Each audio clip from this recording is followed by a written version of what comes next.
This episode of the BJJ Campaign podcast is brought to you by Speed Pro East Bay in Alameda, California, in the heart of the San Francisco Bay Area. They're the source for premium visual solutions to spruce up your interior space. From window decals and wall murals to conference room graphics and directional signage, create a work environment that is tailored to your brand. They'll not only print your custom graphics, but do installation as well. Visit eastbayspeedpro.com. That's EastBayspeedpro.com. And mention the BJJ Campaign podcast for 15% off your first order. Also, Eddie is a Jiu-Jitsu guy, so folks go out there and support him. I'm about to feed him to the sharks right now. Get him hype right now. Yeah. You know the ground is our Ocean. Yeah. Everybody that trains, you know the game. Yeah. So let's get it. Slap it up, bump it, and roll. Hey. Yeah, that's the way that it goes. Ain't no better way to better yourself in this game. You're feeling the growth. That's real. It's time on the mat. We put in the work. Believe it ain't easy, I know. But we train for the love of the game, the love of the art. Now slap it up, bump it, let's roll.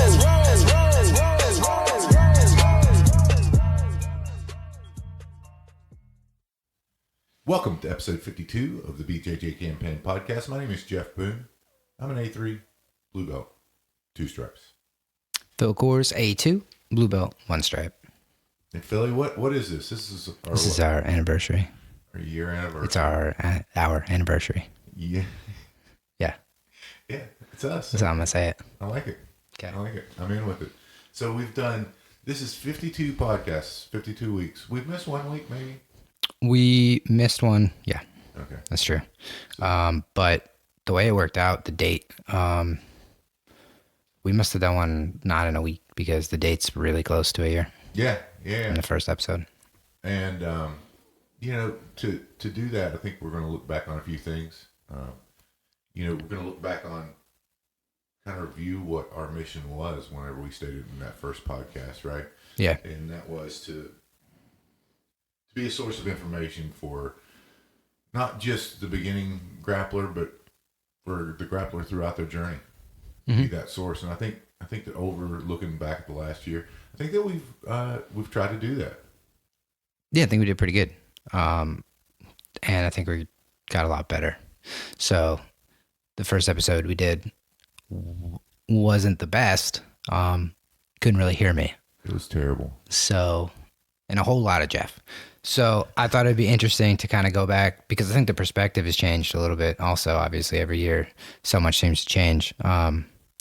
So this is I don't know the exact date, but it's right around 2 years I've been training Jiu-Jitsu now. 1 year podcast, 2 years of training. So the perspective I have now is totally different than what I had a year ago. So I just thought it'd be cool to go back and look and kind of how we got started. When we learned how to tie our belts, any of that interesting stuff. When I learned how to tie my belt in the parking lot, watching a YouTube video. Yeah, any of the interesting stuff from the first class, how we found it, what made us try it. Because I think the goal has shifted a little bit, at least for me. I mean, we said in the beginning that it was all about getting better at jiu-jitsu, and I kind of think we've switched it in the last couple of weeks, especially that it's more about just achieving your goals, whatever they are, because not everybody does it to be the best. It's got a lot of other benefits that are just as important, if not more important, to those people that have nothing to do with how good your guard is, but you still get a whole lot of stuff out of jiu-jitsu. So I still think it's the best hobby, habit, lifestyle addition you could put into your life. Yeah, no, I totally agree. It's kind of funny, the goals, the evolution of goals and getting better. You hit it, you said it very nicely, and that is that the stuff on the mat has made such a transformation in me, you both as a person, even more so than just getting better at jiu-jitsu. We're getting better at being friends. We're getting better at being trying to maximize our human potential, I think, in jiu-jitsu. And I kind of shared the story before, but I want to do it again, and that is that I was at a point in my life where I'd experienced some success at business, at a lot of different aspects of life, but I wasn't, at the time that I did it, I wasn't a successful person because I got bored with the person that I was. I mean, I wasn't interesting to myself. So that translates into not being interesting to others as well. And, you know, it had me in a funk before, and I was, you know, I was trying to do my best to get interesting again, to do things like reading books, listening to podcasts, trying to just get more information to figure out what I wanted to do. And in that journey of getting more information, you know, I listened to the Jocko Willink podcast, listened to the Joe Rogan Experience podcast, and they were always talking about the positive benefits of jiu-jitsu. And so for me, I made a call that day. I looked around at the different academies and the closest one to us, and I saw John Plowler's name pop up, and I gave him a call and said, "Hey man, I'm 312 pounds fat, and I want to lose some weight before I come in and start jiu-jitsu, but I want to start jiu-jitsu." And John, you know, listened to me like he does, and he said, "Well, you know, you could do that, but you're going to lose weight with the jiu-jitsu, so just come on in." So I went in that day, and I was, from day one, which I don't know, looking back on it, I see those people, you know, I see like a Talise come in, Yeah, and he's the same way, right? He was from the very beginning really just enthusiastic about it, and that's, I have to tell you, after 2.5 years of doing jiu-jitsu, I'm just as enthusiastic about it now as I was then, and I can't Probably say more. that I've ever, yeah, maybe more, yeah, Right. You're right, and I can't say that with any other aspect of my life, that I've done something for 2.5 years that I was as or more enthusiastic about it after doing it for 2.5 years, and that just gets me all the more excited to keep on this journey and to, you know, stay disciplined and to keep being a good teammate, because I think that's what jiu-jitsu, a lot of it is about, is that camaraderie and being a good teammate and being a good friend to those people around you. yeah, and I think more and more seeing the other people that, you know, like you walked in and you loved it the first day, and it's become more and more important to me to get the people who don't love it the first day, because you can't, like, I still am fully aware I don't understand everything it has to offer, but I like what I've seen so far. So it you know, on one day there's no chance. So it's trying to reach the people that are on the fence, or it's like kind of fun, but I have some other stuff I want to do.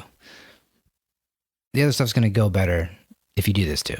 And it's trying to get to those people and trying to encourage them and work with them and make sure that they get it, because again, it's, like we were talking about it the other day, and he's like, this is one of the most important things in my life. And I totally agree. I mean, it's like, this is very important. Like, this needs to stay, and I need this in my life. You know, it's like, and I think other people don't get the opportunity or give it a chance. And it's important to me to try to get more people in and see that it's can be fun and get to those other benefits. No matter what your first one is, it's the other ones are going to be the ones that really stand out to you after a while. Yeah, you're right. And speaking of that success, let's talk about that with getting more people to do jiu-jitsu, right? I mean, I think I said, if I can just get one person in a year to do jiu-jitsu, you know, because it's hard to get people to do jiu-jitsu. It's really, really difficult. I mean, which is crazy to me. But anyway, we've had some success lately, right? Yeah, it took a while to kind of figure out how to lure them in. It's kind of like fishing. I'd imagine. No, I don't know, but yeah, no, it's difficult because even with people who live with you, it's tough to be like, I'm going to do this thing again. It's a lot of fun. You get a lot of benefits. Would you like to come with me? And you don't want to bombard them with it, but at the same time, you do want to encourage it, and it's finding that line. But people do, between they need to do it themselves and recognize it themselves and encourage them to at least try. Yeah. And what Phil is referring to is that I've been fortunate enough to have my nephew Nick and his girlfriend Christina. They moved in with me a couple months ago, and Nick is a traveling nurse, and he was down here on a stint doing travel nursing. And I said, hey, save some money, stay with your Uncle Jeff, and hang out. It's been great having family around. Really enjoy it. And both Nick and Christina did a class a while back, and you could tell Christina's one that things kind of warm up to her, and she has to process it and figure it out. And certainly it was maybe it was like 3 weeks after her first class, she finally kind of came around. And listen, I wasn't hard selling. Anytime that they asked questions about jiu-jitsu, I'm obviously happy to talk about jiu-jitsu. Yeah. But you know what? I realized that hard sell is not really the way to go with a lot of people. And that, if they're curious and they ask questions, just let them know what's going on, and let them know the positive benefits that you've experienced from doing jiu-jitsu, of which there are many. So that's been great having Christina come to class. And plus it's nice because now we have more women. The women get to train with the other women, and they're developing those kinships like you and I. The other day said, I feel like Carrie's my Phil. Right. And it's true, and that's so important. It's so important to have that, man. Mm-hmm. It's so important to have that support. That it might be one, it might be two, it might be 10 training partners that you absolutely just enjoy being with, whether it's on the mat or off the mat. And that part of it's really intriguing to me, and what I really enjoy about jiu-jitsu. For sure, and it's been hard to get people to try it. Yeah, very similar story with my girlfriend Molly, that it took like 5 months. Like I'm going 3 or 4 times a week. More than that. So, it's like, if you want to hang out, this is where I'll be. You're welcome to join. And finally did go to like an open mat. And when I saw her at the open mat, having fun, because it is fun, and I'm like, this is just a matter of time. But it's getting that started, and then it's trying to encourage and just try it. And then I think they start to see, because there's so many things between friendships, like you're talking about, feeling better when you're not sore, the being in better shape, and those things, because it's so natural to want to try to figure it out and improve. And you're going to want to have better cardio. You're going to want to get stronger. What's that going to do? It's going to make you want to sleep better, eat better. I mean, you get the same thing from working out, but I feel like jiu-jitsu makes it almost like a game, to where it can be fun to really make you want to figure it out for yourself. And then it just kind of it just kind of follows you everywhere you go in trying to improve everything else. Yeah. No, and it's so true, like trying to figure everything out. I think now I trust more in the process of just going and concentrating on drilling whenever I'm there. I've always done it, but I wasn't super convinced that that's the way to get, and maybe it's not the optimal way to get better. I don't know. I mean, obviously going to class and taking notes and doing that sort of thing is a good way to get better, but just trusting that process, and just knowing that, geez, if you're out there and you're new to jiu-jitsu, it probably, for me, and it may be different for a lot of other people, But probably for me, seeing a technique and drilling a technique in class, I'm going to say it takes 20 times of seeing the technique and drilling the technique, being taught the technique, before I can even comprehend putting it into my game. Yeah, I don't know. I think that number's going to change all the time. I know what you're saying, and it's just every time you see it, you learn another thing, and it unlocks another level. I think that's part of the reason why I won't ever get boring. But to the more you understand it, and I've kind of gone in both directions, from only wanting to be in the guard to trying to learn open guard stuff that was just way over my head at the time because I couldn't do fundamental things. And instead of just trying to get better at the fundamental things, I'm trying to find workarounds that might trick people and just kind of catch them off guard, maybe work once or twice sort of, versus sharpening what is proven to work and seeing those same techniques all the time between kids classes, fundamentals classes, and really just driving that home. And I mean, they're the fundamentals for a reason. And that's another thing that it's hard to understand before you're ready to understand it. Yeah.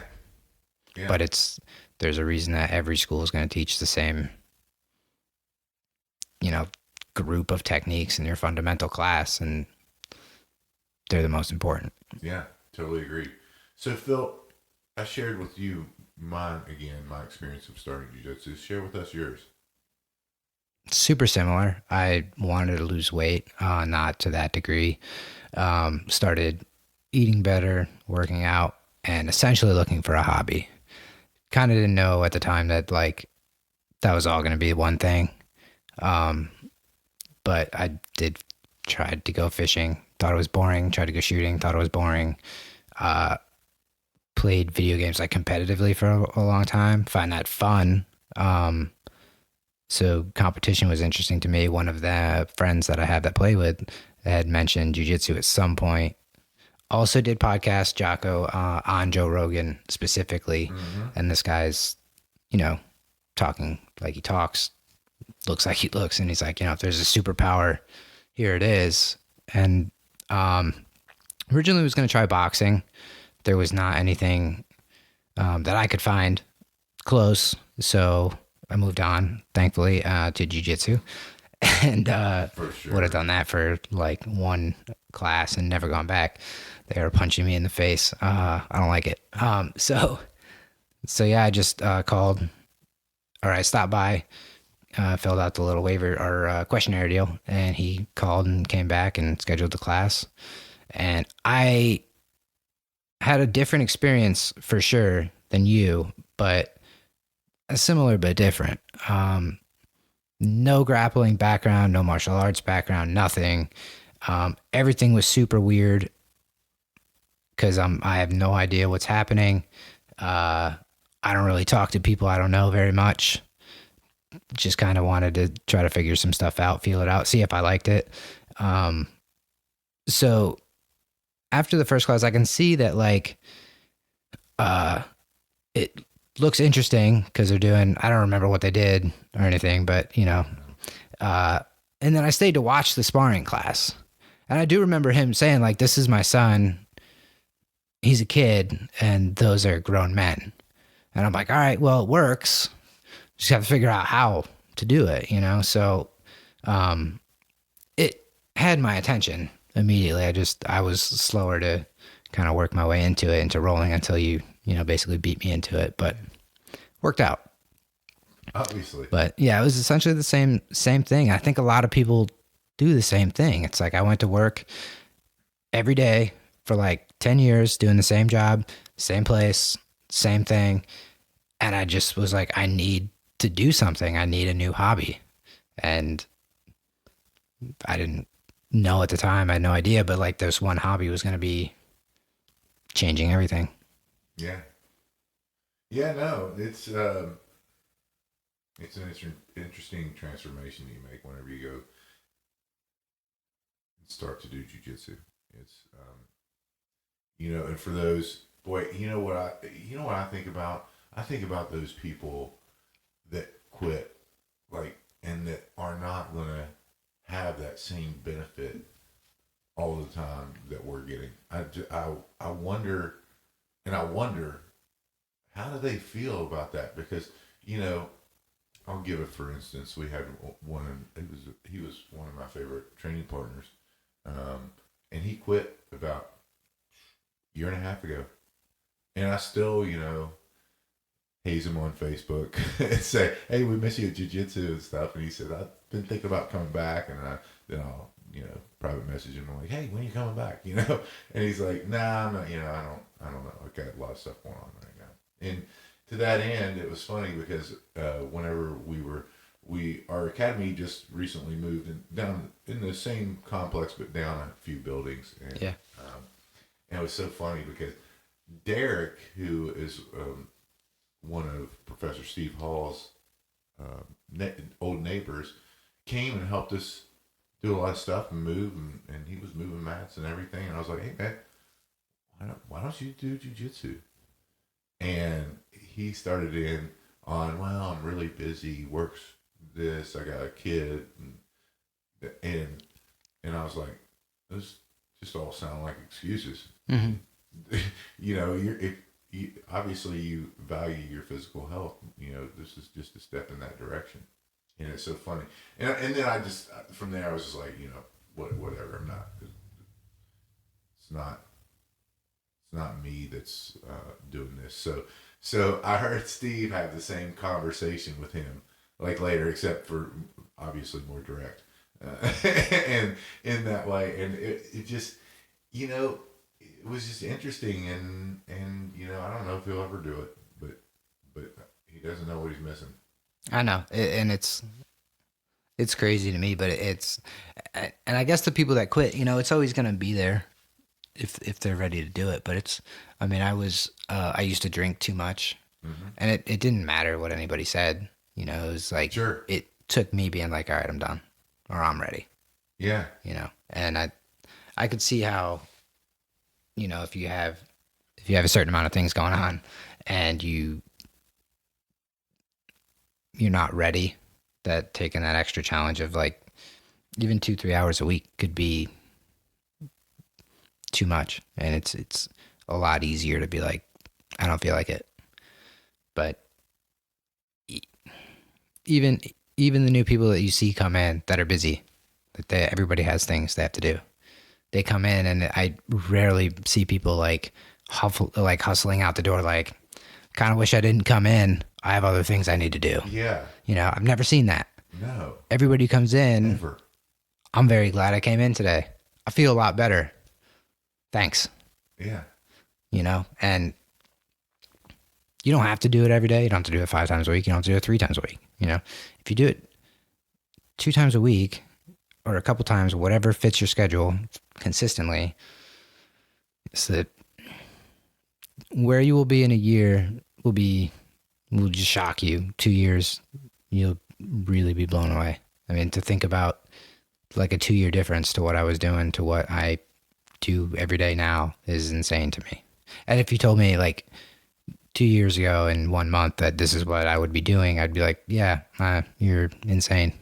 You know, that's never going to go away. I mean, before trying it, if you explained to me even what it really was, because like I had heard Jocko talk about it, but like I watched UFC a little bit a long time ago, but I never, like I wouldn't have known they were doing jiu-jitsu at certain points of the fight. I had no idea.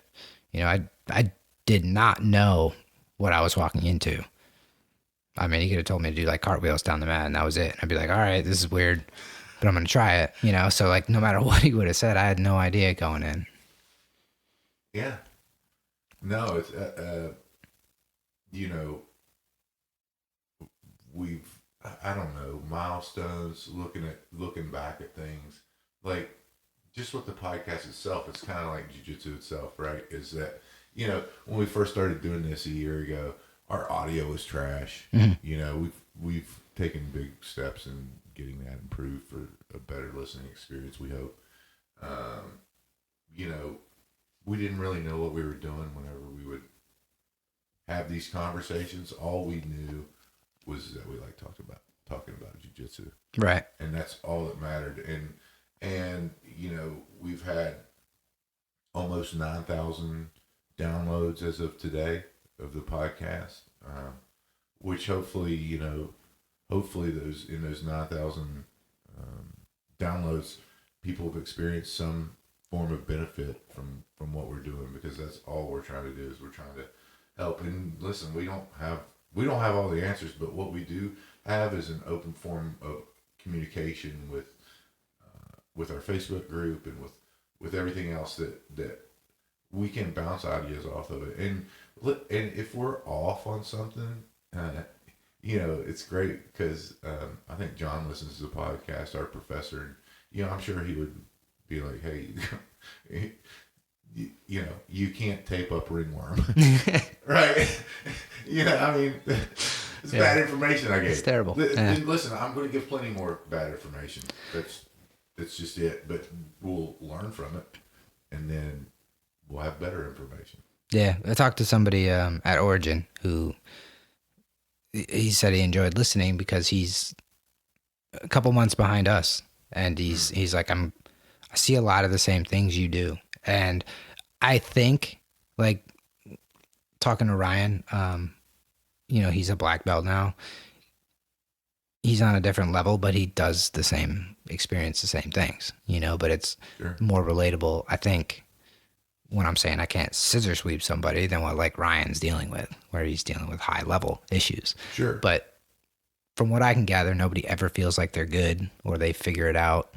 And they're always struggling to figure out what somebody else is going to be doing and how to stop what they're doing. It's just at a higher level. I think because I struggle so fundamentally, I can relate to other, people can understand exactly what I'm talking about when I say, like, I try to scissor sweep you and you feel like you're a goddamn boulder and it's not going anywhere. It's like I think I'm doing everything you're telling me to, and he's a boulder. He's not moving. So, no, I do hope that they get some benefit. And I mean, we've had episodes about drilling works. We've had everybody say the same thing. The black belt episode I thought was really awesome, because they're all saying fundamentals, train consistently, don't quit. Have fun. Have fun. It's obviously a huge one, but that kind of goes without saying. You're doing jiu-jitsu, you should be having fun. But I think those things of not quitting, just staying after it. And I had a super frustrating period of months where it just felt like every time, like, I'm doing either the same exact thing or I'm failing the same way.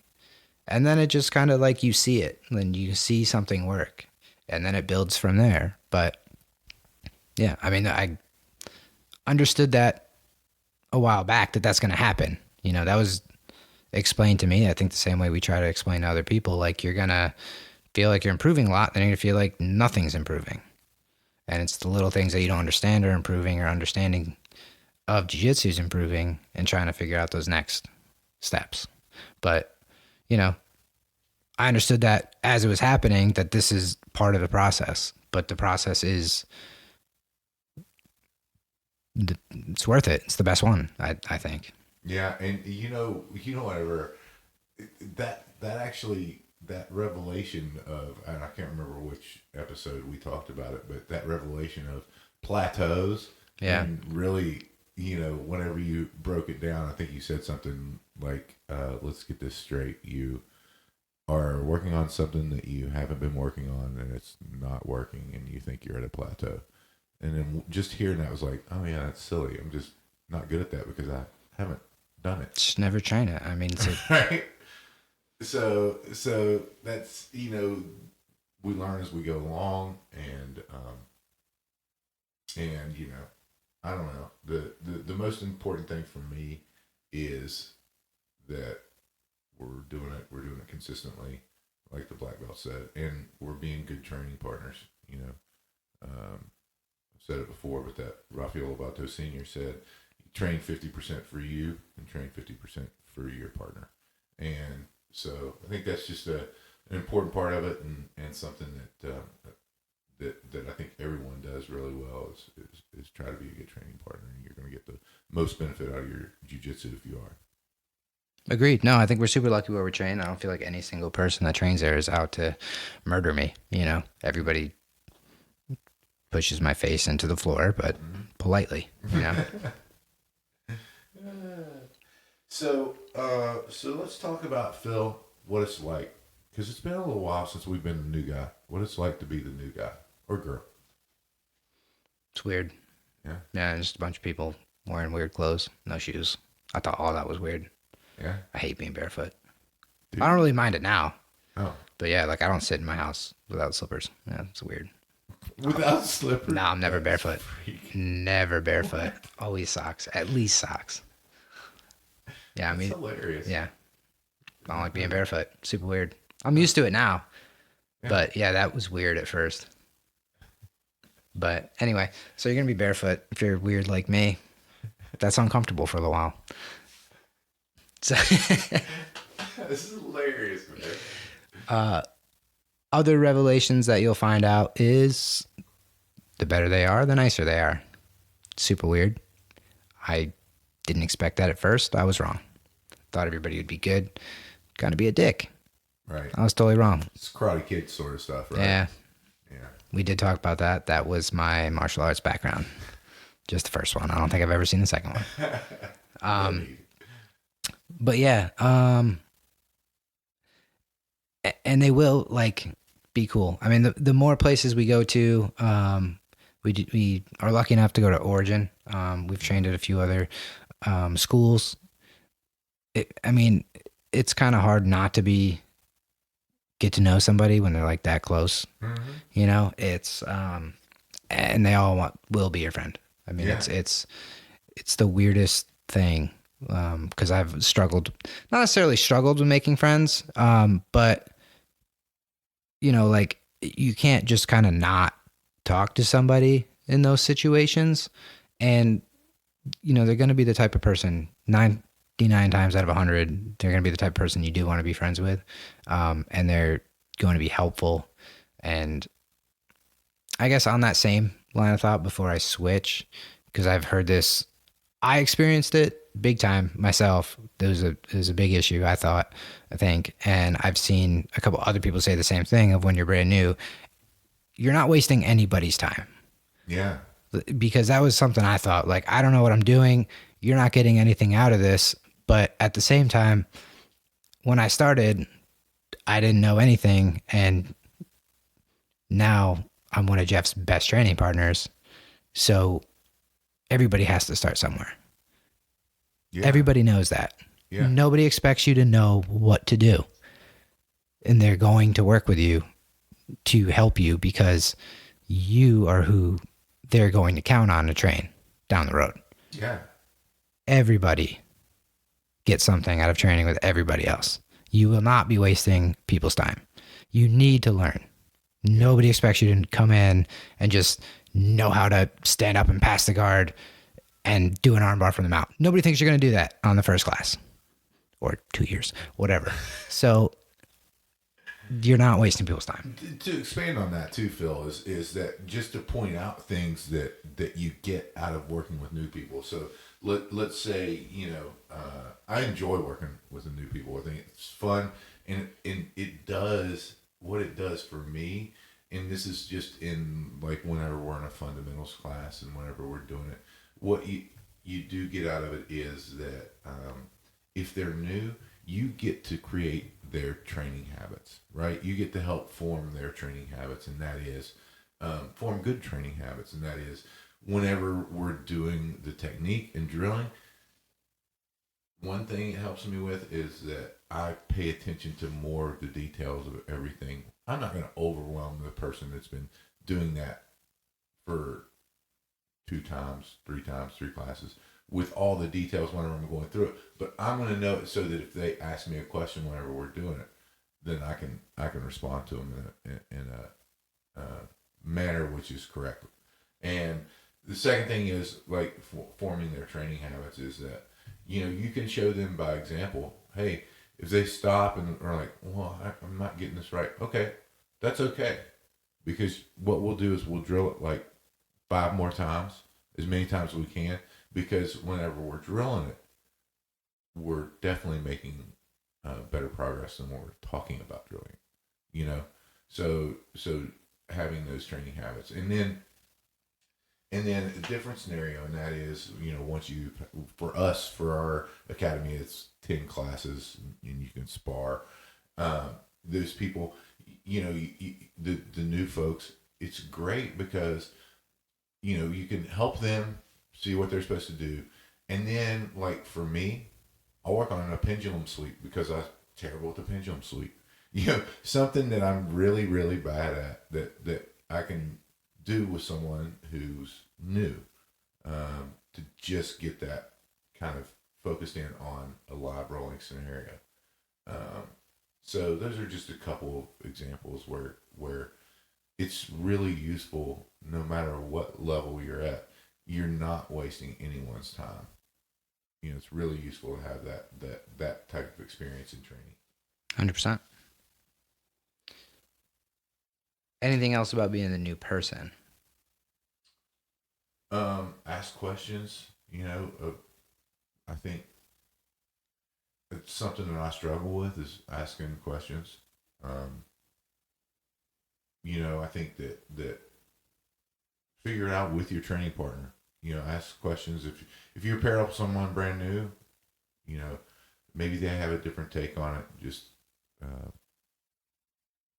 ask questions. Ask John or your professor the questions that you have. You know, not.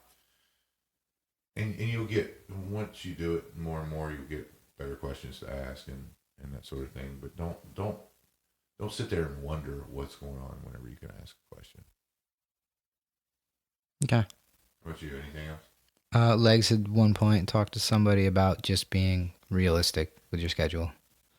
Like, don't show up 5 days a week for 3 weeks and never come back because it's too much. You know, if it's right. If you have other obligations if it's of jiu-jitsu, then don't set yourself up for failure by going, you know, and being super sore because you're going that many times. Whenever it's, you know, it's a long game. Jiu-jitsu is a long game. Yeah, it takes years and years and years to even, you know, 2.5 years to even kind of have a basic understanding of a lot of what's going on, you know, and a lifetime to try to master it, you know. right. So, like, if 2 days a week is to get started, of just trying to get a grasp of how to fall, how to stand, you know, and the basic techniques, and just kind of getting the feel for the class, how it goes, the warm-ups, if there's a review period, warm-ups, what they're going to drill, how they drill, kind of like what they do. Do they bow on the mat? Do they clap? Whatever they do. I mean, you'll kind of figure it out and just kind of get comfortable in the class setting. And then if you make that part of your routine, that's how you're going to succeed. Yeah. And two, you know, another thing I do want to mention about being a student, that is most all academies that I've went into, and this is a good tip for if you're going to another academy as well. Most of those academies that I've gone to, they have rules right there posted someplace where you see them when you walk in the room. Go read the rules, you know, read the mission of what they're doing. And, you know, that'll tell you a lot of things about the academy just by doing that. So I think that's good advice, is to make sure you read the rules, follow the rules, do that sort of thing. Anything else, Billy? I think we're good. Good. Tell the folks out there how they can support us if they choose to. BJJ Campaign podcast.com. There's t-shirts, patches, rash guards. Whoa. What? Maybe soon, coming soon. Or, as our best friend likes to say, dry fits. That's it, Brookie. You're going to get a dry fit. YouTube, BJJ Campaign podcast, Instagram, the same. And on Facebook, join our group because we post cool stuff there. Also, other people post cool stuff. You can learn more about jiu-jitsu. And memes. It's true. Jiu-Jitsu memes. So I've really enjoyed this year doing this, and we always say it. We'd like to grow the podcast so that we can share jiu-jitsu with more people. But honestly, if it just stays where it is today, and we just get to talk about jiu-jitsu for 45 minutes each week and share that with our audience, that's good enough for me.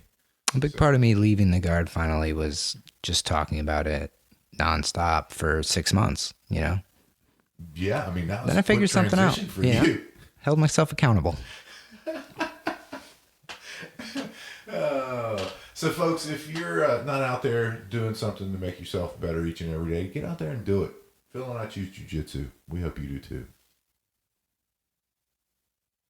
This episode of the BJJ Campaign podcast is brought to you by Speed Pro East Bay in Alameda, California, in the heart of the San Francisco Bay Area. They're the source for premium visual solutions to spruce up your interior space. From window decals and wall murals to conference room graphics and directional signage, create a work environment that is tailored to your brand. They'll not only print your custom graphics, but do installation as well. Visit eastbayspeedpro.com. That's EASTBAYSPEEDPRO.com. And mention the BJJ Campaign podcast for 15% off your first order. Also, Eddie is a jiu-jitsu guy, so folks, go out there and support him. I'm about to feed him to the sharks right now. Get 'em hype right now. Yeah. You know the ground is up. Yeah. Everybody that trains, you know the game. Yeah. So let's get it. Slap it up, bump it, and roll. Hey. Yeah, that's the way that it goes. Ain't no better way to better yourself in this game. You're feeling the growth. That's real. That's time on the mat. We put in the work. Believe it ain't easy, I know. You know. But we train for the love of the game, the love of the art. Now slap it up, bump it, let's roll.